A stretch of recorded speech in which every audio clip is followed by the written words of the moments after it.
Okay, so now we're going to talk about the movement of current. The actual, when a neuron is actually sending an electrical message along its length. And this is referred to as the action potential. So this is going to be, again, always put the word difference after potential. This is going to involve, changes in the charge distribution, right, across the membrane. There are going to be, incidences of depolarization that are going to be important here, where, the difference in charge is going to be reduced, right, from the resting potential. There's going to be a brief moment of hyperpolarization where the difference in charge inside versus out is actually going to increase, right?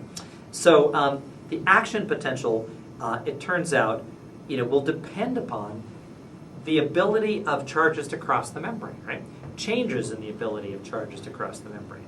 So remember, at rest, the neuron is not particularly permeable to sodium, right? Sodium, if it's going to carry our, charge, carry our current from one end of the cell to the other, the membrane is going to have to become permeable, to the passage of sodium, at least for a brief period, to allow that sodium to enter and start, traveling down the cell. So it turns out that this action potential, the ability of the neuron to send an electrical message, depends upon a channel that permits the passage of sodium from one side of the cell to the other. It actually depends upon what we call the voltage-gated, and I will just explain this in a moment, but the voltage-gated sodium channel. So you can, hopefully get that it has to be a sodium channel. Sodium is going to be the ion that's going to carry this electrical message.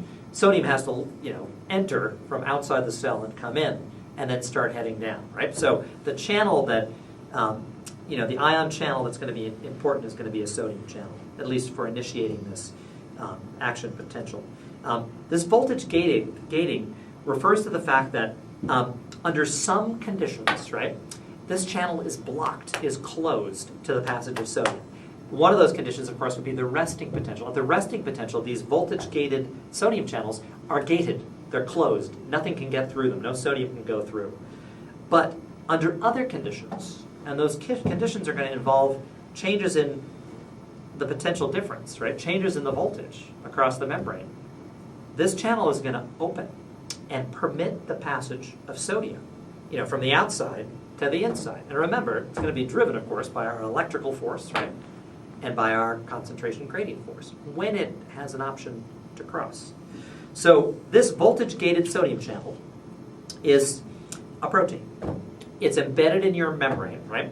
It is has a particular shape, but it's a real machine. It can change its shape depending upon the charge difference, that voltage across the membrane. So at rest, it's in a particular shape or conformation, right? Like this, okay? And there's no hole, no pore. It's gated. Nothing can cross, right? So that's what this represents right here. This is one of the shapes, that this machine, this voltage-gated, sodium channel can assume. And structure is related to function, right? In this particular shape, at -65, it's closed. It's gated. No sodium can go through, okay? Now, something depolarizes the cell. Remember, depolarization is, a reduction in the difference in charge between the inside and the out. So we have -65 at rest. We're going to go down to -55. There's a bit of a range here too. And then something's going to happen. A question that students often have is, well, how do you depolarize it, right? Well, think back to our discussion of hyperpolarization and depolarization. In order to depolarize it, you have to bring in something positive, as an example, right? You have to bring in, for example, some sodium. Let me give you an example of when you'll actually get an action potential firing. If you were to, be walking barefoot and you step on a tack, right, and the tack enters your toe, right, that sharp tack will actually cut through cells. It'll actually cut through phospholipid bilayers, and it'll release the anions, the proteins that are inside those cells, into the extracellular space, okay? And some of those proteins actually will bind to, right, will interact with other proteins. They're called receptors that are, present in the membrane of specialized sensory neurons that are there to conduct information, right, about pain. And because these proteins that are normally inside the cell are not supposed to be outside the cell, if these receptors are stimulated, right, it means something's been damaged, or generally means that something has been damaged. So the binding of these proteins that belong inside cells but are now out because you stepped on a tack, bind to these receptors, right, and they open a channel. Remember that complex moves, and the result is a channel that allows for sodium to enter into the cell. So sodium will start coming in, right? It'll depolarize the cell to -50, -55, and this range right here is what's referred to as the threshold potential, okay? Because if we go back to our voltage-gated sodium channel, -65, it's closed, right?